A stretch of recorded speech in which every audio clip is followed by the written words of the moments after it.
اور کیونکہ پڑھائی جو ہے اس کا جو تعلق ہے وہ بالکل ہی دور دور سے نہیں ہے، کیونکہ جو پچھلے بینچز پہ بیٹھنے والے لوگ ہوتے ہیں آپ کو پتہ ہے کہ کس طرح کے ہوتے ہیں، بیک بینچرز. جی جی. لیکن اس میں دلچسپ بات یہ ہے کیونکہ آپ نے قیادت کا لفظ استعمال کیا، تو اس میں 7ویں 8ویں اور 9ویں 10ویں تک یعنی 4 سالہ جو پڑھائی کا سلسلہ ہے اس میں اپنی کلاس میں، کیونکہ کو ایجوکیشن تھا تو اس میں ہمیشہ لیڈنگ پوزیشن میں تھا، قیادت میں تھا اور کلاس کا لیڈر تھا. گڈ. اور اس کے بعد جب انٹر کا سفر آتا ہے، اور انٹر کے سفر میں بھی قائد اعظم جو کالج ہے اچھرے پہ، اس میں نے انٹر میں جب ایڈمیشن لیا تو کیونکہ میں اکیلا ہی ایک کرسچن اسٹوڈنٹ تھا، تو وہاں پر بھی جو میرے دوست تھے انہوں نے مجھے لیڈنگ پوزیشن دی قیادت کے لیے، کیونکہ جب بھی کوئی کلاس کا کوئی ایسا ایشو ہوتا تو وہ مجھے ہی بتاتے تھے کہ ایسے کر لیں، یا کوئی ونڈش پارٹی ہے کوئی بھی، تو اس میں بھی میں نے ایک لیڈرشپ کا جو ہے نا کردار ادا کیا.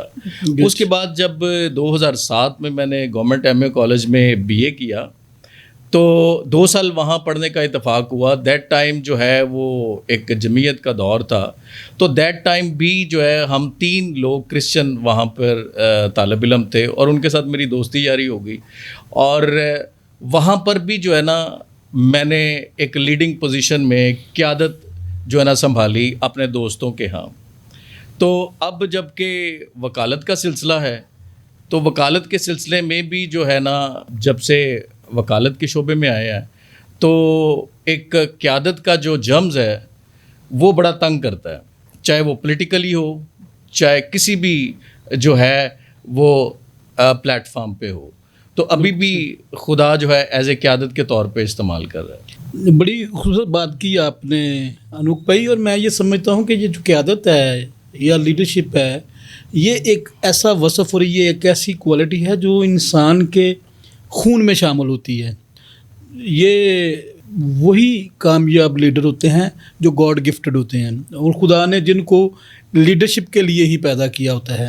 تو یہ آپ نے بڑی خوبصورت بات کی کہ کس طرح سے آپ بیک بینچر سے فرنٹ پہ آپ آئے، اور یہ یقیناً ایک خدا کا منصوبہ ہوتا ہے. خدا دیکھتا ہے کہ کس کو میں نے کس جگہ پہ استعمال کرنا ہے. بائبل مقدس کی بھی ایک آیت ہے کہ وہ پتھر جو مماروں نے رد کیا وہی کونے کا سرا ہو گیا. تو یقیناً جب آپ کے ساتھ مخلص ہوتے ہیں، اپنی کاز کے ساتھ مخلص ہوتے ہیں، تو یقیناً خدا بھی پھر آپ کو ایک بٹی میں ڈالا ہوتا ہے اور ادھر سے آپ کو پیوریفائی کرتے کرتے کرتے اس مقام تک لے آتا ہے جہاں پر خدا آپ کو دیکھنا چاہتا ہے. انوپ بھائی، آپ نے ایجوکیشن کے بارے میں بتایا، عملی زندگی میں آپ نے کیسے جمپ ان کیا، کیسے آپ باقاعدہ طور پر عملی زندگی میں آئے؟ وکالت سے پہلے بھی کچھ آپ کے شغل تھے؟ جی بالکل سر، یہ ایک جو آپ نے بات کہی ہے کہ کیسے جمپ لگایا، بیسیکلی تو سر اس میں بات یہ ہے کہ میں بیسیکلی اکثر جو موٹیویٹڈ لوگ ہوتے ہیں ان کو میں بڑا فالو کرتا ہوں اور ان کو دیکھتا ہوں کہ کس طرح سے وہ موٹیویشن جو ہے نا وہ لوگوں کو دیتے ہیں. اور میں اکثر جو ہے نا لوگوں کے جو انٹرویوز ہیں، میرا زیادہ تر جو دلچسپی ہے میں آٹو بایوگرافی جو ہے نا وہ پڑھتا ہوں لوگوں کی. گڈ. کہ کیسے ایک شخص جو ہے وہ اس کی زندگی کا سفر ہوا، کیسے اس نے اچیومنٹ حاصل کی. بالکل. تو میں بیسیکلی جو جمپنگ ہے وہ میں نے بہت زیادہ لوگوں کی زندگیوں کو اسٹڈی کیا. میری ابھی بھی لائبریری میں پولیٹیکل جو آٹو بایوگرافی ہیں لوگوں کی، بڑے بڑے نیم ہیں. نیلسن منڈیلا جو ہے، جس طرح اس کی کتاب بھی میرے آفس میں پڑھی ہوئی ہے. بے نظیر بھٹو ہے، اس کی کتاب پڑھی ہوئی ہے، اور بھٹو صاحب کی کتاب پڑھی ہوئی ہے، جو پولیٹیکلی بھی لیڈر ہیں جنہوں نے اپنی لائف میں اچیومنٹ حاصل کی. تو میری زیادہ دلچسپی ہے آٹو بایوگرافی کو اسٹڈی کرنے کے لیے. جس طرح بزنس مین ہیں وہ کیسے آگے انہوں نے اچیو کیا، بڑے بڑے جو پاسٹرز ہیں، ریلیجس لیڈر ہیں، انہوں نے کیسے آگے اچیو کیا. تو لوگوں کی زندگیاں جو ہیں وہ انسپائرڈ کرتی ہیں. تو اس لیے جو انسپائرنگ چیزیں ہوتی ہیں ان کو اپنا کر پھر ہی بندہ آگے جمپ کرتا ہے. تو اگر آپ جب کسی کی زندگی کے بارے میں پڑھیں گی نہیں تو ہاؤ از پاسبل کہ آپ کوئی اچیومنٹ کو حاصل کر سکیں.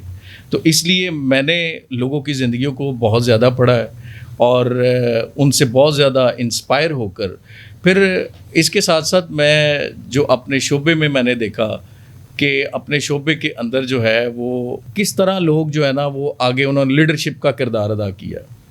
تو پھر ابھی وکالت کے شعبہ سے وابستگی ہے اور اس میں جتنے بھی بڑے نام ہیں جس طرح اعتزاز حسن ہے وہ ہمارا رول ماڈل ہے, جس طرح بہت زیادہ ایسے ایس ایم ظفر صاحب ہے, ان کی کتاب میں نے پڑھی اور اکثر ایسے بڑے جو نیم ہیں ٹھیک ہے ان کی آٹو بایوگرافی نیٹ سے بھی دیکھی اور بکس بھی اویلیبل ہوتی ہیں بازار میں, ان کو پڑھا. اور میں نسیم حسن شاہ کی کتاب میں نے ان کی آٹو بایوگرافی پڑھی کہ کس طرح انہوں نے اپنی لائف میں اچیومنٹ جو ہے نا وہ حاصل کی. تو ظاہری سی بات ہے کہ کوئی بھی بندہ جب آٹو بایوگرافی پڑھتا ہے لوگوں کی تو ایٹومیٹکلی انسپائرڈ ہو کے آگے جمپ کرتا ہے جو بھی اس کا ٹارگٹ ہوتا ہے. جی بالکل آپ نے درست فرمایا کہ جب آپ لوگوں کو اسٹڈی کرتے ہیں, ان کی حالات زندگی کے بارے میں جانتے ہیں, جب آپ لوگوں کی اچیومنٹس کو پڑھتے ہیں اسٹڈی کرتے ہیں تو وہاں سے آپ کو انسپریشن ملتی ہے, موٹیویشن ملتی ہے. جیسے بہت سے لوگ جو ہیں وہ اس بات سے بڑی جلا لیتے ہیں کہ جو ابراہم لنکن ہے وہ ایک موچی کا بیٹا تھا. تو کیسے ایک موچی کا بیٹا جو ہے وہ وائٹ ہاؤس میں آ گیا.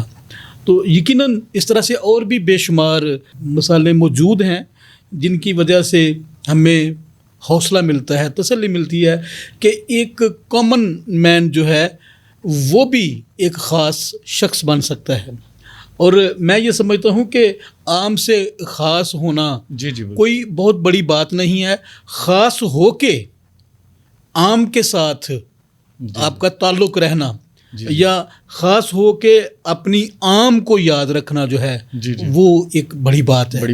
اور یقیناً جن لوگوں کا آپ نے ذکر کیا, تذکرہ کیا, وہ سارے لوگ جو ہیں وہ جو ہیومن ہسٹری ہے بالخصوص پاکستان کے بیشتر سارے جتنے بھی جو لیڈرز ہیں آپ نے ان کا ذکر کیا, تو یقیناً وہ سارے ہسٹری میکنگ ہیں اور انہوں نے تلخیاں بھی برداشت کیں, انہوں نے سختیاں بھی برداشت کیں اور انہوں نے عروج و زوال دونوں چیزیں دیکھیں. اور یہ یقیناً ایک نوجوان کے لیے, اور مجھے خوشی اس بات کی ہے کہ آپ اس عمر میں جو ہے جب خاص طور پر جو دور چل رہا ہے لوگ اپنے فون کے اوپر ٹک ٹاک اور موویز اور ڈرامہ اور اس طرح کی جو ہے وہ نشریات دیکھتے ہیں, لیکن آپ نے جو اپنا شغف بتایا, ہابی آپ نے جو میرے ناظرین کے ساتھ شیئر کیا, بڑی اچھی بات ہے کہ اس دور میں بھی جب آپ دوسروں کے بارے میں جانتے ہیں تو پھر آپ کو اپنے اندر بھی ایک موٹیویشن جو ہے وہ پیدا ہوتی ہوئی دکھائی دیتی ہے جو آپ کو اسی اڑان کی طرف لے کے جاتی ہے جس اڑان کا آپ نے ذکر کیا, جو اڑان ہمارے لیڈرز نے جو اپنی زندگی میں دیکھی. آپ نے کچھ عرصہ صحافت جو ہے اس کو بھی اپنا خاصہ بنائے رکھا, مختلف اخبارات میں بھی آپ نے لکھا, کالمز آپ کے, اور پھر آپ نے رپورٹنگ بھی کی کرائم کے اوپر. جی میں سمجھوں گا کہ آپ ہمارے ناظرین کے ساتھ اپنا یہ تجربہ بھی شیئر کریں. چوہی صاحب بڑا اچھا آپ نے دلچسپ سوال پوچھا ہے کہ صحافت میں جو میں نے اپنی لائف گزاری. 2007 میں سر جی میں نے روزنامہ جناح اخبار کو ایز اے کرائم رپورٹر کے طور پر جوائن کیا. اس میں بہت زیادہ جو ہے وہ ورک آؤٹ کیا. جتنے بھی پولیس اسٹیشنز ہوتے تھے لاہور کے, اس میں ہم نے کرائم کی رپورٹنگ جتنی بھی ہے وہ کر کے اس کے اوپر نیوز جو ہے نا وہ دینا ہوتی تھی نیوز پیپر کو. اور بہت زیادہ سیکھا بھی سر اپنی پریکٹیکل لائف کے اندر. اور شروع میں تو میرا یہی ایک خواب تھا کہ ایز اے جرنلسٹ جو ہے نا اپنے پروفیشن کو قائم کروں, لیکن with the passage of time آہستہ آہستہ پھر ایک ایسی دلچسپی ڈیولپ ہو گئی جس سے مجھے یہ والا جو چیپٹر ہے اس کو کلوز کرنا پڑا. تو کیونکہ لیڈرشپ کی جو کوالٹیز تھی وہ ایک میرے جو ٹیچر تھے انہوں نے مجھے بتایا کہ آپ جتنے بھی پروفیشنز میں اگر آپ ورک آؤٹ کرتے ہیں لیکن آپ کی ایک پہچان ہونی چاہیے. اگر آپ سارے ہی محاذ کھول لیں گے تو آپ کو یونیک پلیٹ فارم کے اوپر بات کرنے کے لیے لوگ جو ہے وہ زیادہ دلچسپ آنکھوں سے نہیں دیکھیں گے. تو اس لیے پھر مجھے ایک چوز کرنی پڑی اپنی ڈرا لائن. تو کیونکہ میرا ٹارگٹ تھا کہ میں ایز اے وکیل کے طور پر سوسائٹی میں کام کروں, تو پھر میں نے وہ جو صحافت کا میرا ایک خواب تھا اس کو میں نے جو ہے وہ کلوز کر دیا. تو اب دوبارہ پھر میں نے سٹارٹ کیا لکھنا. آج کل میں جو ہے وہ کالم روزنامہ پاکستان اور روزنامہ یلغار جو ہے ان میں لکھ رہا ہوں. ابھی ایک میں نے ریسنٹلی ہی کالم لکھا ہے CCD کے اوپر, اور ایک کالم میرا ابھی آدھا لکھا گیا ہے, اور یہ اسلام زدگان کے جو لوگ ہیں متاثرین ان کے تعلق سے, اس میں آئین اور قانون کیا کہتا ہے اور اس کا سبسٹینٹیو لا جو ہے دا نیشنل ڈیزاسٹر مینجمنٹ ایکٹ 2010, اب اس کے بارے میں لکھ رہا ہوں. تو دوبارہ میں نے لکھنے کی جو ہے کوشش کی ہے. تو یہ ایک میری لائف میں ایک یہ بھی لائن تھی جس کے بارے میں نے اپنے ناظرین کو بتایا. انوپ بھائی, آپ نے ایک بڑی جو اس وقت کرنٹ سچویشن میں ایک ادارہ جو بڑا تیزی سے گرو ہوا اور معروف بھی ہوا, بے شمار ورکنگ بھی اس نے کی, CCD کا آپ نے ذکر کیا. میں چاہتا ہوں کہ ہمارے ناظرین تک, چونکہ CCD کو ایک خوفناک خواب کے طور پر بھی پیش کیا جا رہا ہے, اور میں چاہتا ہوں کہ آپ ناظرین کے ساتھ تھوڑا سا CCD کے بارے میں بھی شیئر کریں. جی صاحب, اس کے اوپر تو کیونکہ کالم لکھا گیا ہے, اگر ہم کویسچنیر پر جائیں تو ایک الگ سے ایک اس کے اوپر جو ہے نا انٹرویو ہو سکتا ہے. لیکن میں شارٹلی ابھی اپنے ناظرین کو بتاؤں گا کہ جو CCD محکمہ ہے وہ بیسیکلی میں نے اس کے اندر اپنے کالم کے اندر لکھا بھی کہ کوئی بھی ادارہ ہے اگر وہ قانون اور آئین کے اندر رہ کر کام کرتا ہے اپنے ملک کے باسیوں کے لیے تو وہ اپریشیبل ہے. اگر وہ آئین اور قانون کی خلاف ورزی کرتا ہے تو بیسیکلی عوام اور سوسائٹی جو ہے اس کے اوپر انگلیاں اٹھاتی ہے.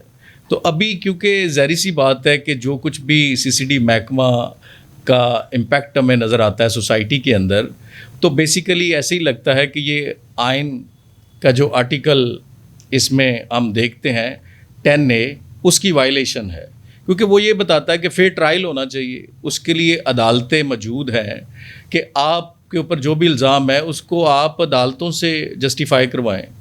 تو اگر عدالتیں کام نہیں کرتی, آپ خود ہی عدالت ہیں, خود ہی آپ وکیل ہیں, خود ہی آپ جج ہیں, تو ظاہری سی بات ہے کہ یہ آرٹیکل 10A کی جو ہے اس میں وائلیشن جو ہے وہ نظر آتی ہے. انوپ بھائی, ایک عنصر یہ بھی تو ہے کہ جو معاشرتی ناصور ہیں, بہت سے ایسے بھی کلپریٹس ہیں جو عدالتوں سے کسی نہ کسی طرح سے جو ہے وہ اپنے مقدمات میں انڈیو فیورز لے جاتے ہیں, یا عدالتیں جو ہیں ان کے مقدمات کے فیصلے کرنے میں تاخیر کر دیتی ہے, جس کی وجہ سے جو ہے معاشرے میں ایک امبیلنسڈ سچویشن. میں ڈیفینڈ نہیں کر رہا CCD کو, لیکن میں ایک جو عدالتی ہمارا جو نظام ہے, کیونکہ بہت سے گینگز ہیں وہ صرف اس وجہ سے وجود میں آتے ہیں کہ جب عدالتیں ان کو فری لانسنگ ماحول میں چھوڑ دیتی ہیں اور ان کو ان کے جو جرائم ہیں ان کے مطابق ان کو سزائیں نہیں دیتی, تو ایسی سچویشن میں ان کے حوصلے بڑھ جاتے ہیں, اور پھر ایک جو بندہ پہلے چور ہوتا ہے بعد میں وہ ڈکیت بن جاتا ہے, بعد میں پھر وہ اغوا برائے توان کی وارداتیں کرنے لگتا ہے, پھر وہ اجرتی قاتل بن جاتا ہے. اور یہ ہسٹری ہے ہمارے ملک میں, کرمنلز کی ہسٹری. بالکل آپ جو بڑے بڑے گینگز ہیں آپ ان کو اٹھا کے دیکھ لیں, بندہ پنچر لگانے والا وقت آتا ہے پورے لاہور میں جو ہے وہ گینگسٹر کے طور پر متعارف ہوتا ہے. اس طرح اور بھی بہت سے گلی محلے کے گنڈے جو ہیں پھر وہ حکومتوں کی حکومت سازی کے فیصلے کرنے لگتے ہیں. تو اس طرح کے جو حالات ہیں یہ صرف اسی وقت ہی وجود میں آتے ہیں جب لا انفورسمنٹ ایجنسیز ٹھیک طور پر انویسٹیگیشن نہیں کرتی اور عدالتیں جو ہیں وہ بر وقت انصاف مہیا نہیں کرتی. تو اس طرح کی سچویشن میں، اس طرح کی صورتحال میں ایسے لوگ جو ہیں وہ نمو پا جاتے ہیں جو پھر معاشرتی ناسور بن جاتے ہیں. تو اس طرح کی سچویشن میں اگر CCD اس طرح کے لوگ جو، میں آپ کی بات سے اتفاق کرتا ہوں کہ قانون کے مطابق جو ہے ان کا انصاف کیا جائے اور ان کو انصاف کے کٹہرے میں لا کے کھڑا کیا جائے. لیکن جو سچویشنز بعض اوقات ایسی ارائز ہو جاتی ہیں کہ وہی لوگ ریپیٹڈلی بار بار جیل جاتے ہیں، واپس آتے ہیں، آگے پھر وہی اپنا کرائم کا، جرائم کا جو ہے وہ بازار گرم کر لیتے ہیں. اس طرح کی سچویشن کو کیسے کنٹرول کیا جا سکتا ہے؟ بطور ایک وکیل اور بطور ایک جرنلسٹ آپ کیا سجیسٹ کریں گے لا انفورسمنٹ ایجنسیز کو یا ہماری عدالتوں کو؟ شاہد صاحب، آپ کے جو سوال کے اندر کافی سارے سوال نظر آ رہے ہیں. بے شک بڑا لمبا آپ نے اس میں سوال کر دیا ہے. یہ ایک معاشرتی برائی ہے جس کو ہم ڈسکس کرنے جا رہے ہیں. جی بالکل. اچھا سر، بات یہ ہے کہ دیکھیں کوئی بھی لا انفورسمنٹ ایجنسی ہے، دیکھیں پاکستان کے اندر سبسٹینٹیو لا ہے PPC، پاکستان پینل کوڈ. اب اس کے اندر تمام طرح کی دفعات جو ہے وہ مینشن کی گئی ہے. سب سے اس میں بڑی ہم اگر دفعہ لے لیں 302 ہے، بندہ کسی کو مرڈر کر دیتا ہے. لیکن سر اگر بندے نے کسی کو مرڈر کر لیا ہے، چاہے انٹینشن سے کیا ہے چاہے اس میں اس کی انٹینشن نہیں تھی، اب ظاہری سی بات ہے کہ اس کے ساتھ ہی CRPC پروسیجر ہمارے پاس ہے جو پورے پاکستان کے اندر جو نا پریویل کرتا ہے، اس کی اپلیکیشن ہے. ایسے ہی اب بات یہ ہے کہ سر اس میں آپ نے پروسیجر کو اڈاپٹ کرنا ہے. اگر ہم پروسیجر کو اڈاپٹ نہیں کریں گے تو بیسیکلی کیا ہے، یہ آئین کی خلاف ورزی ہے. اب بات یہ ہے کہ جو کوئی بھی لا انفورسمنٹ ایجنسی ہے تو وہ بھی تو بیسیکلی انسان ہے. اب جن کے اوپر انہوں نے امپلیمنٹیشن کرنی ہے وہ بھی انسان ہے. اب ظاہری سی بات ہے سوسائٹی کے اندر سے ہی لوگ آگے کوالیفائی کر کے تو ادھر ایجنسی کے اندر جو ہے نا وہ ایز اے آفیسر لگتے ہیں. اب بات یہ ہے کہ اگر آپ لا اور آئین کے خلاف جاتے ہیں تو ظاہری سی بات ہے کہ آپ انسانی حقوق کے خلاف چل رہے ہیں. تو ہم نے یہ دیکھنی بات ہے کہ سوسائٹی کے اندر جو ہیومن رائٹس ہیں، اگر اس کے اوپر بھی تو کویسچن ارائز ہوتا ہے نا. بالکل ایسے ہی ہے. اگر ہمارا ملک جو ہے، ملک پاکستان جو ہے، اگر یہاں پر لا انفورسمنٹ ایجنسیز جو ہیں اگر وہ لا اینڈ آرڈر کے خلاف ہیں تو ظاہری سی بات ہے سیدھا ہیومن رائٹس وائلیشن ہے. بالکل صحیح ہے. تو کیونکہ وہ بھی لا انفورسمنٹ ایجنسیز کے اندر بھی جو بھرتی ہوئے ہیں وہ بھی سوسائٹی کے اندر سے ہی کوالیفائی کر کے گئے ہیں نا. ایسے ان کو کون سے شراب کے پر لگ گئے ہیں؟ ظاہری سی بات ہے کہ سر انہوں نے بھی سوسائٹی کی دیکھ بھال کرنی ہے نا. اور بیسیکلی کوئی بھی لا انفورسمنٹ ایجنسی ہے ان کا بیسیکلی جو کام ہے، موٹیو ہے، ایمز اینڈ آبجیکٹیوز ہیں جو ان کا ضابطہ ان کو بتاتا ہے، ان میں یہی ہوتا ہے کہ انسانیت کی دیکھ بھال کرنا. درست ہے. تو اگر پہلا ہی اگر ہم پہلو لے لیں تو انسانیت کی کیسے دیکھ بھال ہو رہی ہے؟ آپ ڈائریکٹلی خود ہی جج ہیں، خود ہی آپ ان کو انصاف مہیا کر رہے ہیں. تو یہ سیدھا سر ہیومن رائٹس کی وائلیشن. بالکل آپ کی بات درست ہے.